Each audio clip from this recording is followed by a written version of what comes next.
So he's given John a command to do that. So John is doing it, okay? The things that's going to take place after this. So look at this word, this phrase right here. Things that will take place after this. What is the this? The things which are.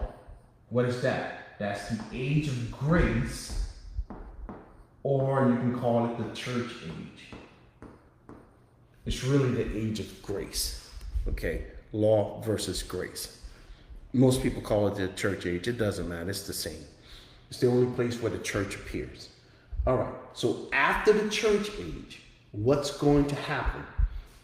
The things which are going to take place. That is the tribulation, the 7 years of tribulation, which is the 7 years of wrath. Now, before he ends there, though, he wants John to communicate to these people living in the age of grace, members of his body called the church. What does church mean? It's a called out body. It's a called, listen, it's an ecclesia. Essentially what it means, church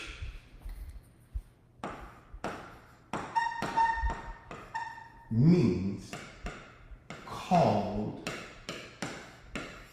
out ones.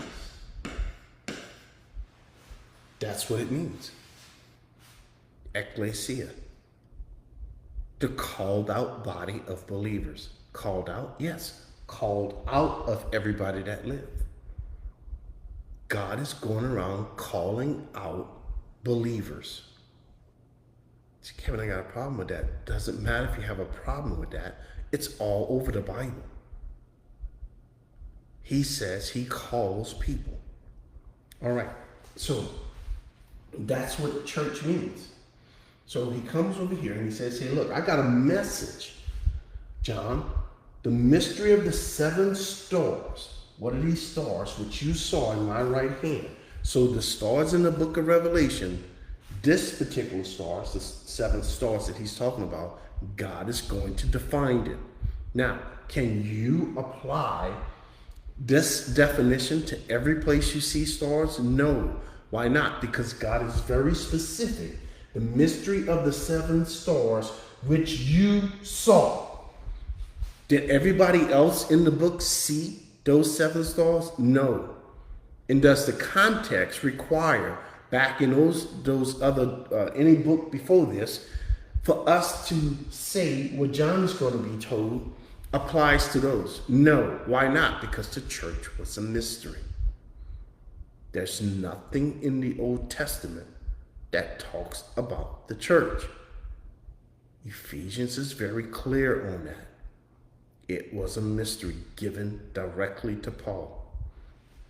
So what you saw in my right hand, John, and the 7 golden lampstands, the 7 stars are angels.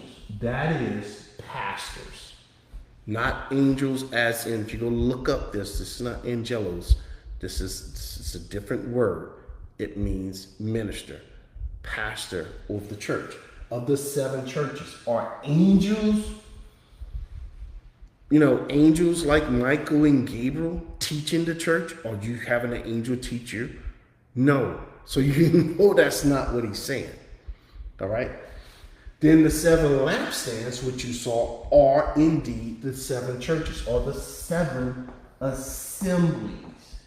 That's really the word used here. It's not, I don't know why they translated it churches, but it's actually 7 assemblies. The church is the body. It's an assembly of believers. I'm not going to get, all twisted up behind words, but sometimes it makes a difference when they put it in there. All right. So now let's move on. We know what Jesus is about to do.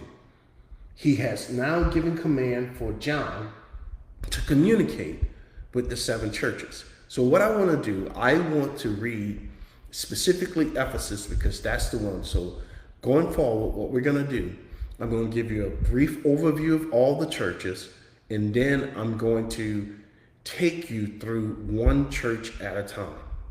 All right, now, it doesn't matter how long it takes. I'm only going to do one church. So one church today, one church the next time we come up, and one church the next time. Why? Because I think it's the best way so that we can stay focused on what Jesus actually said to each one of the churches. Now, the length of the lesson is going to vary.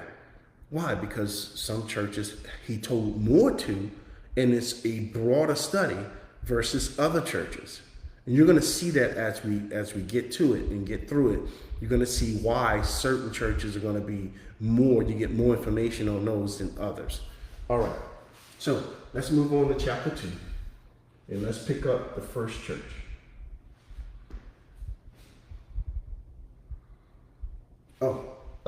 Let's do this. Let's go. Well, I can do it on the chart. It'd probably be better if I do it on the chart.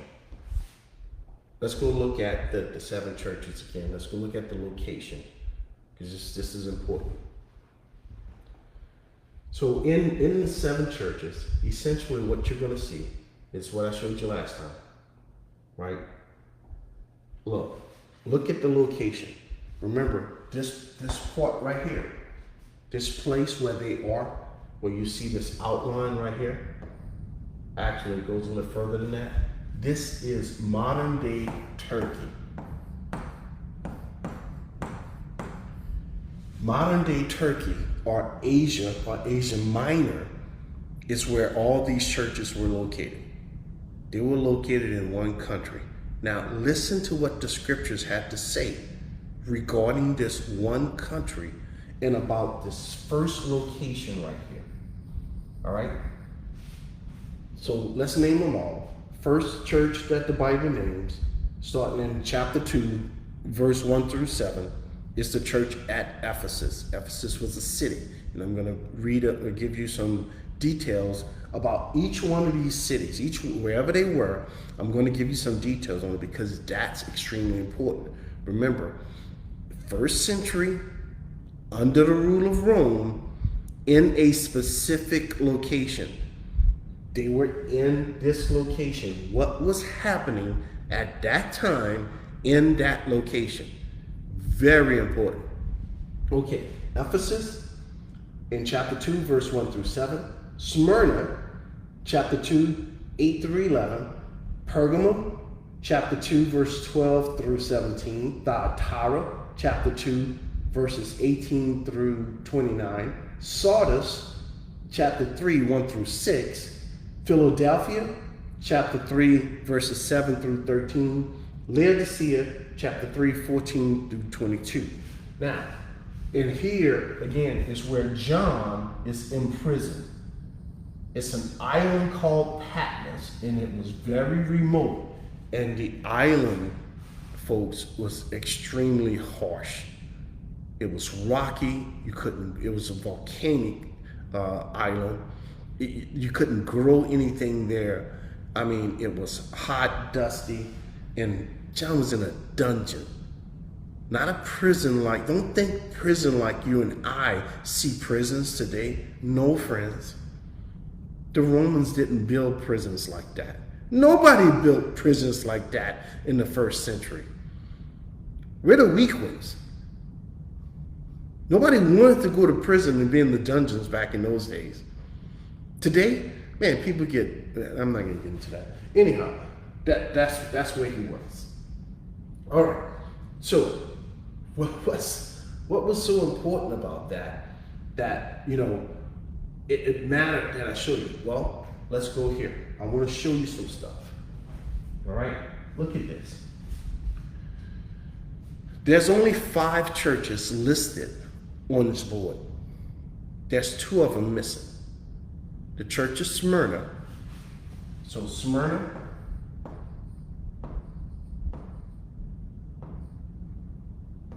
and Philadelphia. Okay, those 2 are missing. Why? Because those 2, not that they didn't have unbelievers, they were not influenced at all by unbelievers. That's what's going on here. Listen, folks, Smyrna, people will die.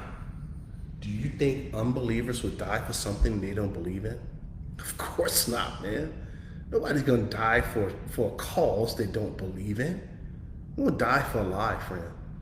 And if they're thinking that what was being preached was a lie, you think they will be dying with the folks over here at Smyrna?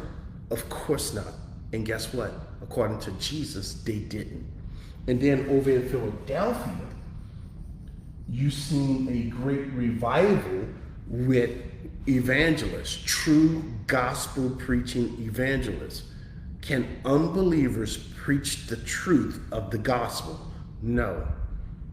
No, they don't know the depth of the gospel of Jesus Christ. Why? Because it's not given to them. It's not given to them. So they can't know it. And that's why you see no influence in Smyrna, because nobody's going to die for a lie.